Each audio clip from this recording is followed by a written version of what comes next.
Can I sit with you? Madison Reed asked, one hand resting on the empty chair before the single father could answer. Ethan Cole looked toward the diner windows, where freezing rain streaked the glass and the last downtown buses passed at widening intervals. He had 43 minutes to finish dinner, help Lily check her homework, and reach the stop before the final transfer. Every other table was full, and Madison had already been turned away from 2 crowded sections. Ethan glanced at his daughter. "We have room," he said. Lily frowned because he had answered for both of them. "You did not ask me." Ethan moved his metal lunch tin from the third chair. "It is only 1 seat. It is still our table." At 10, Lily could turn a small objection into a complete legal argument, especially when she was tired or hungry. Ethan lowered his voice. "We are not leaving someone standing." Lily slid her school pages closer to herself and folded her arms. "That does not mean you decide for me." Madison remained beside the chair, composed in a dark wool coat that looked practical rather than expensive. Nothing about her suggested that she was the billionaire founder of the national education platform whose original free access program had once operated from an office 6 blocks away. By 9 the next morning, she had to decide whether to recommend closing that local program after 11 months of losses. She had come without an assistant or company identification because she wanted 1 evening of unfiltered observation. Now a child was watching her, as if she were the one being evaluated. "I can wait," Madison said. Ethan checked the clock again. Waiting meant she might not eat. Inviting her meant risking the bus and ignoring Lily's boundary. His habit chose before his judgment finished. "Sit down." Lily said nothing, but she moved her backpack onto her lap instead of the floor. Madison took the chair. Ethan returned to the worn electrical certification workbook open beside his plate. A faded first-generation program access card marked the page, and a single blue thread bookmark rested near the binding. Madison recognized the blue and white card immediately. Fewer than 500 had been issued during the program's first year, before the platform had investors, national contracts, or her name printed above its doors. She almost asked how he had received it. Instead, she watched him compare a wiring diagram with notes written in the margin. His hands were broad, scarred across the knuckles, and precise. When Lily's backpack zipper split, Ethan took the damaged slider between 2 fingers, aligned the teeth with the edge of the old access card, and eased it back into place without forcing it. "Do not pull from the side," he told her. "The pressure twists the track." Lily tested the zipper. It closed smoothly. "Thank you," she said, still annoyed. Ethan nodded as if fixing the problem settled everything. It did not. Madison opened the menu but barely read it. Why would a municipal transit electrician still carry one of the program's oldest access cards? Why had he kept the worn workbook after completing his certification? Ethan noticed Madison studying the card and slipped it back between the pages. "You know the program?" she asked. His expression changed by less than an inch. "I know what it used to be." "Was it useful?" Ethan checked the clock. 31 minutes remained. Useful is not the same as sustainable. The answer caught Madison off guard because it sounded like the argument waiting inside her morning report. Before she could ask more, Lily pointed toward the window. "Dad, our bus." The route had arrived early. Ethan closed the workbook, trapping the blue thread inside, and reached for the lunch tin. Madison should have let them leave. Instead, the pressure of the closure decision defeated her restraint. What would happen if the local program closed? Ethan stopped. Outside, the bus doors folded shut. He looked at Madison, then at Lily, then through the rain as the taillights pulled away. His choice to answer for his daughter had already cost her trust. His choice to answer Madison now cost them the last easy ride home. "There is another bus on Riverside in 18 minutes, Madison said, as Ethan watched the taillights disappear into the freezing rain. He looked at her more carefully. "How do you know that?" Madison held up her phone. The transit map was already open beside a spreadsheet showing evening access to the local education program. She had been studying whether reduced hours would leave working adults without a usable route home. Ethan saw the program address, but not her name. "The stop is 6 blocks east," she said. "You will make it if you leave now." Lily zipped her repaired backpack and stood. "We could have made our bus if Dad had not answered your question." Ethan lifted the lunch tin and workbook. "We are moving." He did not apologize because apology felt to him like admitting he could not keep control. Madison saw Lily's expression and understood that the missed bus was not only an inconvenience. It was another decision made over the child's objection. Outside, the wind drove rain beneath the awnings. Madison walked with them because the quickest route crossed an unmarked service lane she had already mapped for the closure review. Ethan kept Lily on the inside of the sidewalk and used his body to block the worst spray from passing cars. At the first intersection, a crossing signal failed to change. He listened to the control box, noticed the faint relay click, and guided them to the next marked crossing rather than risk the traffic. Madison observed how quickly he translated sound into action. Lily observed something else. Her father could recognize a failing signal in seconds, yet he had ignored her warning at the table. They reached Riverside with 2 minutes remaining. The bus arrived, and Ethan stepped aboard with Lily. Madison stayed on the curb. "You never answered me," she said. Ethan held the rail while Lily moved toward the seats. If the program closes, people lose more than a classroom. What do they lose? The doors began to fold inward. A place where failure does not become permanent. The bus pulled away before Madison could ask what he meant. The next morning, Ethan worked beneath the open electrical cabinet of a city bus at the transit depot. A fault light indicated a charging problem, but the voltage remained stable. He traced the circuit until he found a loose ground hidden behind the panel. Repairing it took 9 minutes. Explaining why he had arrived tired and requested a later start took longer. His position in the next shift bid dropped because reliable opening coverage mattered more than the reason he had missed sleep. Ethan accepted the consequence without argument, then told himself he would replace the lost hours somehow. At the program office, Madison reviewed the closure file again. The local site was losing money, but the access data supported Ethan's warning. Evening users depended on transfers that official schedules treated as reliable even when actual arrival times made them nearly useless. She also found recurring sponsorship credits covering anonymous memberships at the Spokane location. The payments had continued for years through the same abbreviated donor code. The sponsor appeared to be local, but the system did not display a public name. Madison thought of Ethan's obsolete access card and his answer about failure becoming permanent. Suspicion was not proof, and she refused to turn coincidence into certainty.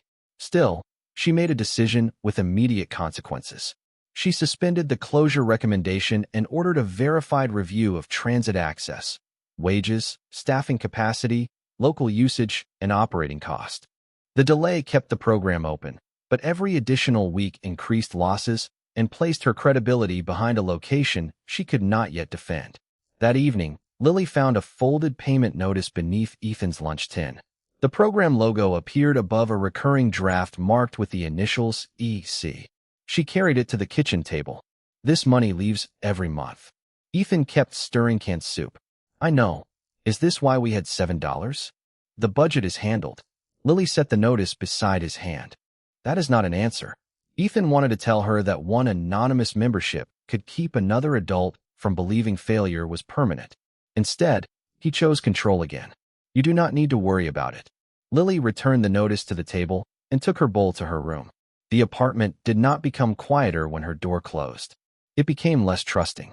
Across town, Madison signed the public review order and wondered whether the anonymous sponsor was someone she had already met. Ethan stood beside 2 bowls of soup and knew that protecting his secret had cost him another evening with his daughter. "You signed the closure review," Ethan said the following morning, stopping beneath the program office notice with Lily beside him and the old access card pressed between 2 fingers. Madison stood beyond the glass entry doors, no thrift store coat and no borrowed anonymity. Her name appeared beneath the review order in clean black type. "I suspended the closure," she said. "That is not the same as canceling it." Ethan looked through the office at the worn workstations, the evening schedule, and the adults waiting to use computers before their shifts. He had come to replace his expired card and ask whether the free program would survive. Madison needed something harder, reliable evidence showing who could reach the office, when they could attend, and whether reduced hours would preserve access without exhausting the staff. "Your report uses scheduled bus times," Ethan said. "Those are the published times. Published is not the same as real." Madison gestured toward the review folder on the front desk. "Then show me the difference." Ethan did not move. "I am not becoming your example." I need route facts, not your private life. You already asked about my private life at the diner. Lily shifted her backpack higher. And Dad still has not explained the payment notice. Ethan glanced down at her. We are discussing the program. You are discussing my pickup schedule too. She had seen the proposed evening audit on the notice. At 10, she understood calendars more easily than adult motives. If Ethan stayed after work to test bus access, someone had to tell her when he would be home. He answered without asking what she needed. I will arrange it. Lily pressed her lips together. Madison noticed the same pattern she had seen at the diner. Ethan solved the practical problem before anyone agreed on what the problem was. She also recognized her own version of it. She had opened a formal review before asking users how much scrutiny they would accept. Madison placed a blank page on the desk. Write the boundaries. Ethan looked at her. In plain language. He wrote that the audit could use route times, shift windows, program hours, and anonymous usage totals. It could not use Lily, the diner conversation, his household finances, or his reasons for attending the program. Madison added that no personal story would enter the closure case without separate permission. She signed first. Ethan signed with the initials E.C., then slid the page back. Madison's eyes paused on the letters. They resembled part of the abbreviated sponsorship code in the review system, but initials were not proof, and she did not ask. The last eastbound transfer fails after 6:40, Ethan said. Not every night. Often enough that a missed connection adds 40 minutes. Madison opened the route spreadsheet. Usage drops after 7. Because people stop risking the return trip. Or because there is not enough demand. That is what the audit has to separate. Their goals collided inside the same sentence. Ethan wanted the office preserved because it gave working adults a second route into stable employment. Madison needed to know whether that purpose could survive its cost. He understood electrical systems, transit timing, and how one delayed relay could disrupt an entire line. She understood staffing ratios, platform expenses, and which operating changes could be defended beyond one location. Together, they rebuilt the audit around actual transfers rather than official schedules. Ethan marked 3 route tests. Madison matched them against attendance and wage limits. When Lily shifted her workbook beside the route sheet, the blue thread bookmark slipped free. Madison caught it before it fell and used it to hold the revised schedule in place. Ethan noticed, then let it remain there. The gesture was practical, but neither treated it as meaningless. Madison approved a 2-week field audit and postponed the closure vote again. The decision gave the program a measurable chance and extended losses she would have to defend. Ethan agreed to conduct the evening route tests, knowing the hours would remove him from the preferred overtime list. I will pick you up late on Thursday, he told Lily as they left. You did not ask whether I wanted that, she said. Ethan stopped, but the office doors had already closed behind them. Inside, Madison looked at the sign boundaries, the old card number copied onto the renewal form, and the blue thread resting across her review folder. She now knew Ethan understood the program from the inside. He now knew she controlled whether it survived. Neither knew yet what his initials would mean when the financial records were finally tested. The last transfer is already 6 minutes late, Ethan said during the second week, checking the time as freezing rain gathered along the edge of the bus shelter. Madison stood beside him with the revised route sheet protected beneath her coat. The field audit had one clear objective: determine whether working adults could leave the program after an evening session and still reach home without losing nearly an hour to a missed connection. Ethan knew the route as a mechanic and a writer. Madison knew the cost of keeping the office open for people who might not arrive. The resistance came from facts that refused to favor either of them. At 6:42, the first bus appeared. The connecting route had left 4 minutes earlier. Madison marked the failure. That supports an earlier closing time, she said. It supports changing the transfer assumption, Ethan answered. The program cannot change the transit system. Then it cannot claim access while using a schedule that does not exist in practice. Madison studied the wet street. Keeping the office open later required staff, platform support, utilities, and another closing block. Closing earlier protected the budget but excluded adults whose shifts ended after 6. Neither option was cruel. Both carried a cost. Lily sat inside the program office with her schoolwork open and the blue thread bookmark still resting on Madison's review folder. Ethan had told her the route test would take 20 minutes. It had already taken 43. He had also promised they would eat together before 8. When Madison suggested recording how long a parent and child waited after an evening session, Ethan refused immediately. She is not part of the audit. The boundary was correct. His method was not. He did not ask Lily whether waiting at the office affected her. He simply removed her from the data while leaving her inside the consequence. Madison accepted the restriction and crossed out the family impact field. Then she made a decision of her own. The access review could not continue indefinitely, and every delayed week increased the program's losses. She approved a 2-week pilot with reduced evening hours, protected morning access, and one final session timed to the earlier transfer. The change preserved most weekday service and lowered staffing costs enough to keep the closure review open. It also ended the latest class, tightened staff schedules, and forced users with late shifts to choose between leaving work early and losing access. Ethan read the pilot order beneath the shelter light. You made the decision before the third route test. The first 2 show the same failure. They show the transfer is unreliable. They do not show which people disappear when you move the hours. Madison's jaw tightened. Her belief in measurable efficiency had pushed her to act before the human pattern was complete. The pilot will produce that answer after people pay the price for the test. Continuing the current schedule also has a price. The disagreement did not end their cooperation, but it changed its tone. Ethan agreed to complete the third test because incomplete evidence would make the final decision worse. Doing so meant giving up the preferred overtime slot he had hoped to recover at the depot. Madison signed the pilot because hesitation would consume money the program did not have. Her signature protected the office for 2 more weeks and placed the consequences under her name. When they returned inside, Lily had packed her schoolwork. The old access card lay beside Ethan's certification workbook, and the blue thread bookmark still rested across Madison's review folder. Madison returned the bookmark to Lily without opening her pages. Ethan noticed the restraint. Lily noticed the time. "Dinner is over," she said. "We can still get something," Ethan replied. "That is not what you promised." He looked toward the clock and began to explain the missed transfer, the pilot, and the need to finish. Lily closed her workbook before he could continue. "You said I was not part of the audit. I am still the one waiting." Ethan had defended her privacy while deciding that her evening was his to spend. Madison lowered the signed pilot order. She had preserved the program while narrowing access for people she had not yet fully measured. Outside, the earlier bus pulled away on time. Inside, the old card, the returned bookmark, and Ethan's initials on the route sheets continued to point toward a connection Madison could not yet prove. The pilot would begin Monday. By then, both adults would have to learn whether their practical choices had saved access or merely moved the burden onto people with less power to object. "You put the diner in the review," Ethan said at the week for midpoint meeting, holding the printed page between them while the room waited in silence. Madison looked at the paragraph beneath his thumb.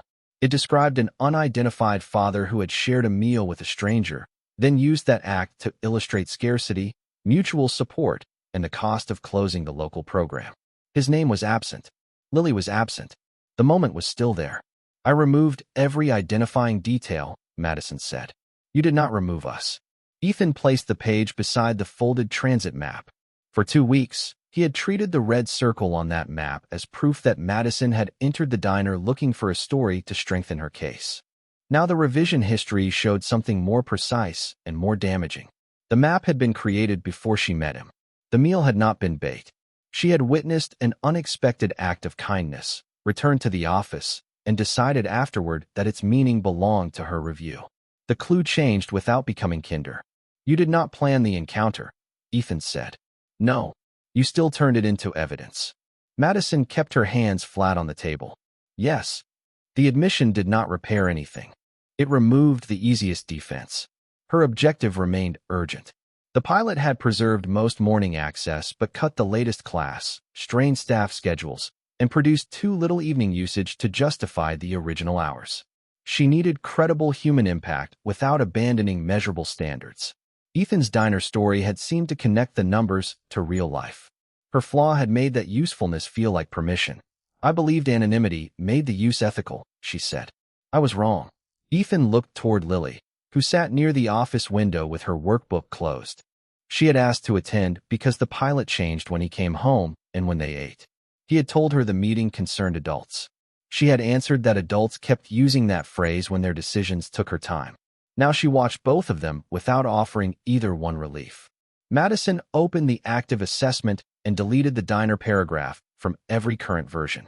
She marked the passage unusable without separate consent and removed the meal from the impact summary. The choice weakened the case she had built to delay closure. It also exposed that her original method had crossed the boundary Ethan required in writing. "That is not enough?" Ethan said. Madison nodded. "I know." She opened the authority section of the review. Under the existing process, the chief executive officer could accept or reject the final closure recommendation after internal analysis. Madison entered a permanent change for the Spokane case. The final decision would require independent verification of transit access, staffing capacity, wages, usage, and operating impact. She would remain responsible for presenting the facts, but she would no longer hold unilateral closure authority. "Once I submit this, I cannot take the decision back into my office," she said. "The review can reject my recommendation, including any recommendation to keep the program open. You lose control." "Yes." "And the program could close anyway." "Yes." Madison signed the transfer. The system locked the change and replaced her sole approval field with a shared review requirement. The strategy shifted in one irreversible moment. Personal judgment, emotional observation, and executive discretion would no longer carry the case. Every remaining argument had to survive independent verification. Ethan stared at the confirmation, then at the old access card beside his workbook. He had demanded consent from Madison while continuing to make choices for Lily without it. The recurring program drafts had reduced their food money. The route tests had taken evenings Lily expected him home. He had defended her privacy, but still treated her schedule as something he could spend. "I kept the payments secret because I thought the reason was mine," he said. Lily looked up. "The money was ours." Ethan nodded. "Yes. I told myself I was helping people and protecting you from worry. I was deciding what you could lose without asking you." He did not explain the sponsorships or reveal how long they had continued. Madison still knew only that his initials appeared on payment notices and route forms. The donor question remained open, but the meaning of his silence changed. It was no longer quiet generosity alone. It was also control with a moral excuse. Lily did not forgive him. She moved her workbook closer to herself and said, "You do not get to use me in the review either." "I will not," Ethan answered. "And you do not get to promise that unless you ask what it means." He took a breath. "Then I am asking. What do you want kept out?" Lily named the diner, their apartment, their food, and any explanation of the payments. Madison recorded each boundary without argument. When she finished, Lily placed the blue thread bookmark across the independent review folder to hold the boundary page. By the end of the meeting, the map no longer represented Madison hunting for evidence. It represented the danger of deciding afterward that another person's life could serve a purpose without permission. The bookmark no longer marked only a page in a workbook. It marked the place where both adults had surrendered the right to define Lily's cost alone. Trust did not return. Control did not remain where it had been. That was the midpoint they could not undo. The evening pickup window failed before the first week ended. Ethan stood outside the program office with a stopwatch in one hand and the route sheet in the other as the connecting bus pulled away 3 minutes before the eastbound line arrived. 4 adults remained beneath the awning, each holding a workbook or grocery bag, each now facing a 40-minute wait in freezing rain. Madison watched from the doorway while the final workstations shut down behind her. The pilot had reduced labor costs, protected morning access, and lowered empty room hours. It had also moved the last class into a transfer window that did not hold. "Run it again tomorrow," Madison said. Ethan shook his head. "Tomorrow does not change tonight." He checked the actual arrival time against the official schedule and marked the failure. His skill gave them a precise answer, but precision could not create another bus. Madison reopened the staffing model on her tablet.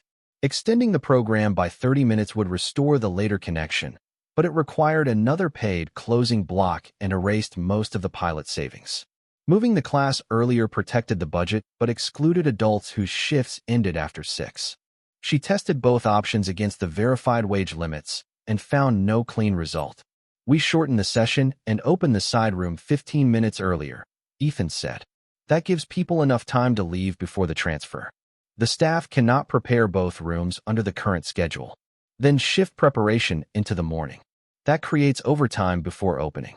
Their abilities met the same resistance from different sides. Ethan could map the practical route. Madison could calculate what the organization could sustain. Neither could remove the cost. She chose a 3-day adjustment using the side room and an earlier final session. The decision preserved access for most users and created a tighter closing procedure that staff had to execute without extra time. Madison signed the change herself. "This is my revision," she said. "If it fails, the failure is mine." The staff followed the pilot I approved.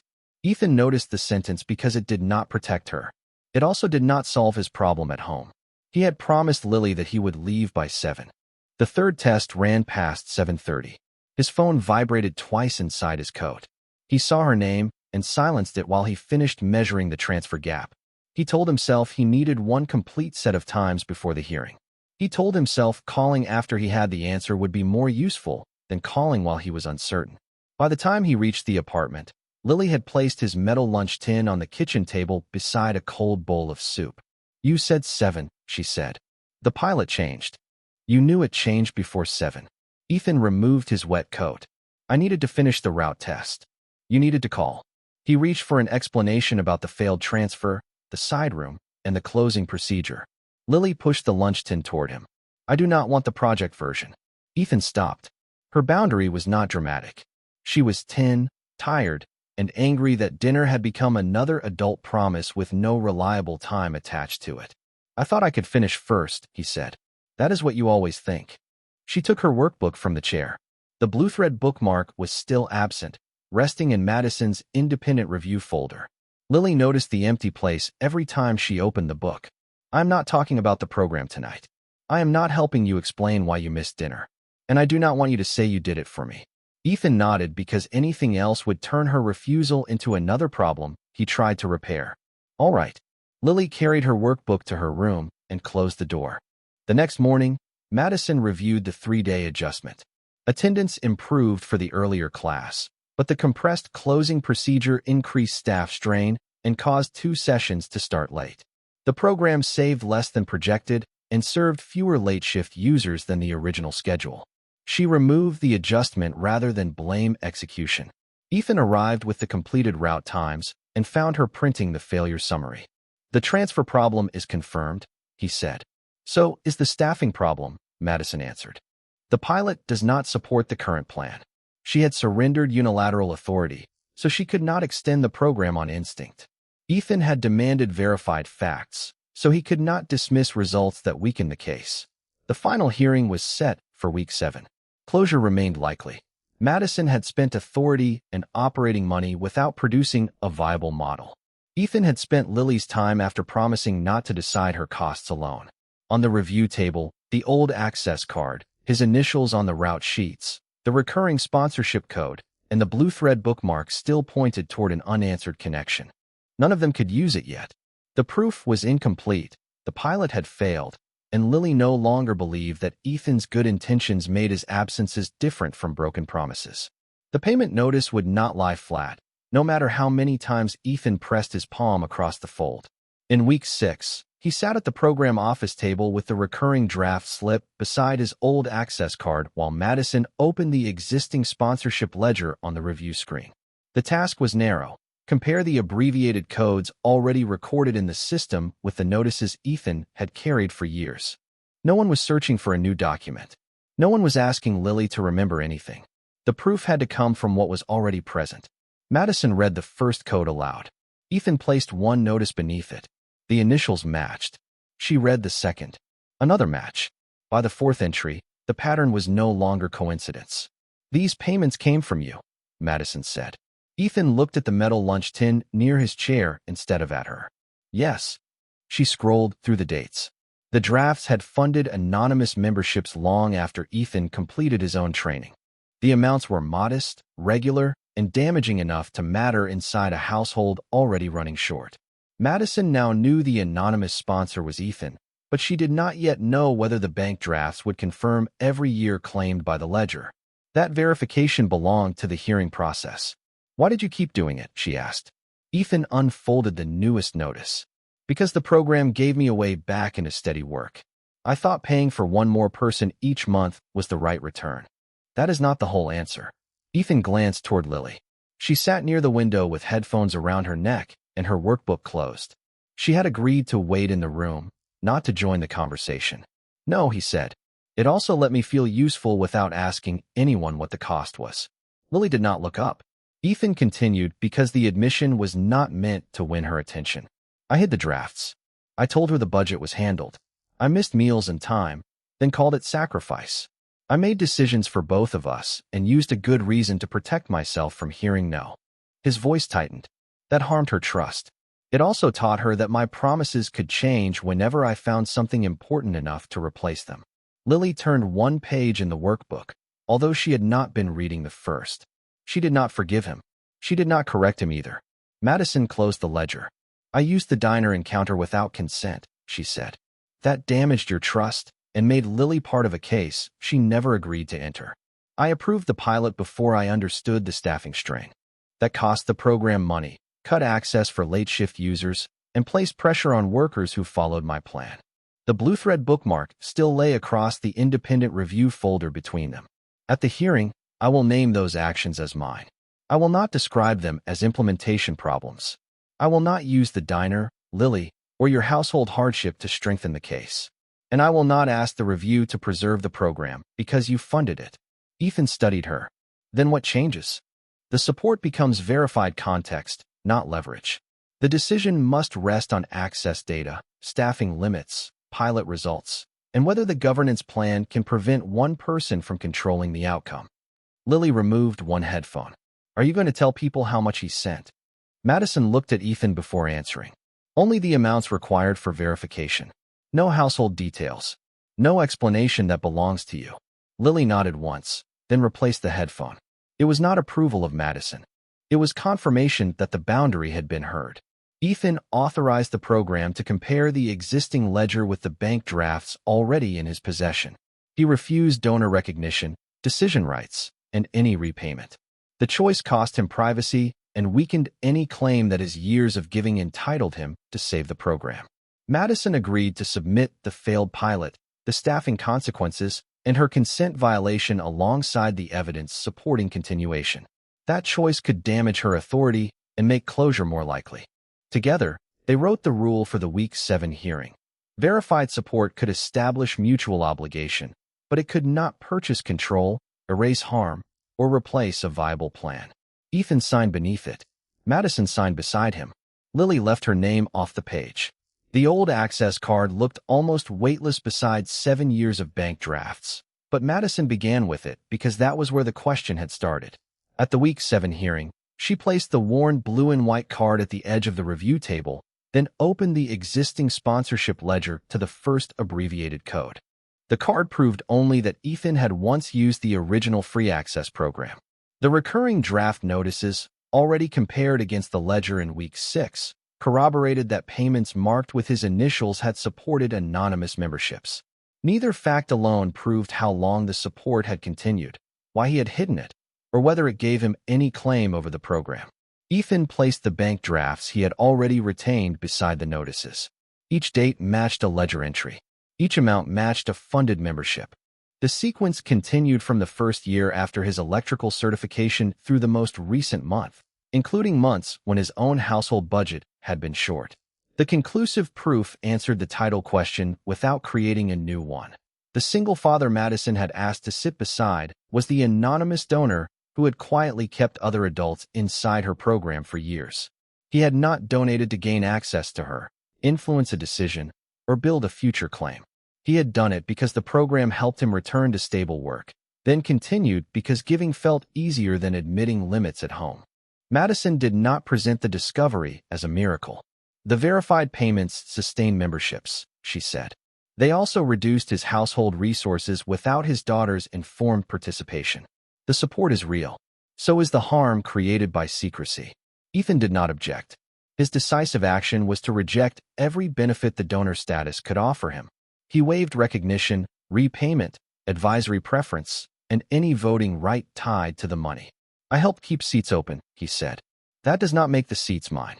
It does not make Madison's decision mine, and it does not make my choices at home wise. He then submitted the route findings that weakened his preferred outcome. The official schedule overstated evening access, but the pilot had also shown that preserving the latest session would create staffing costs the program could not sustain. He confirmed that one recorded delay had been worsened by his decision to hold a damaged bus for a safe passenger transfer. Removing that fact would have strengthened his argument and weakened the truth. Madison followed with the failed pilot, including the compressed closing procedure she had approved before understanding its effect on staff. She did not call the failure poor execution. She stated that the workers had followed her design and that the resulting strain belonged to her decision.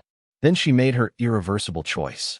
She submitted the governance clause she had prepared after surrendering unilateral authority at midpoint. Under the old process, the founder could approve closure after an internal financial review.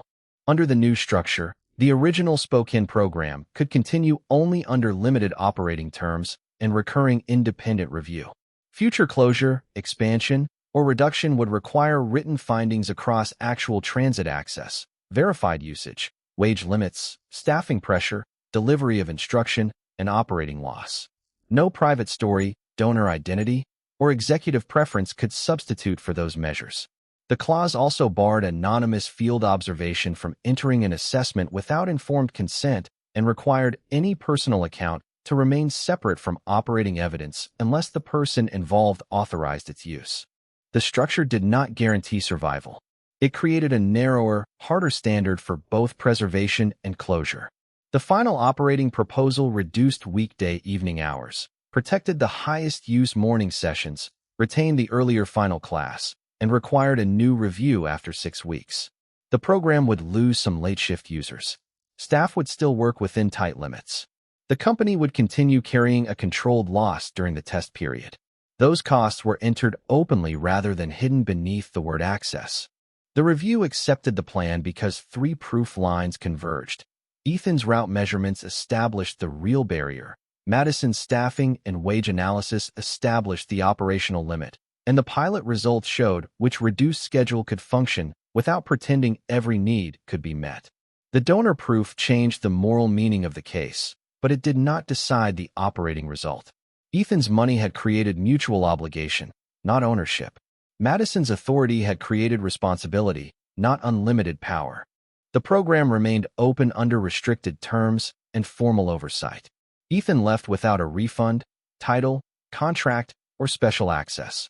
Madison left with less personal control and a permanent record of the consent breach and failed pilot attached to the review.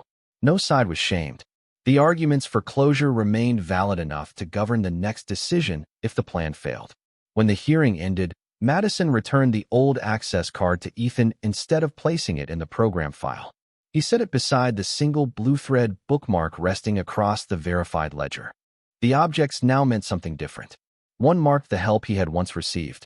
The other marked the boundary neither of them could cross again. 6 weeks later, Ethan stopped telling Lily that everything was handled and started showing her what was true. Every Sunday evening, they sat at the apartment table with his shift schedule, the grocery list, and the amount available for the week. He did not turn her into a bookkeeper or ask her to carry adult fear. He told her which needs were covered, which plans had to wait, and when he did not yet have an answer. Twice, emergency repairs kept him at the transit depot past dinner. Both times, he called before the promised hour, explained what had changed, and asked whether she wanted to eat without him. Lily was still disappointed. She also stopped watching the window, as if every delay might become another secret. Ethan entered the regular shift bidding process instead of assuming extra work would appear.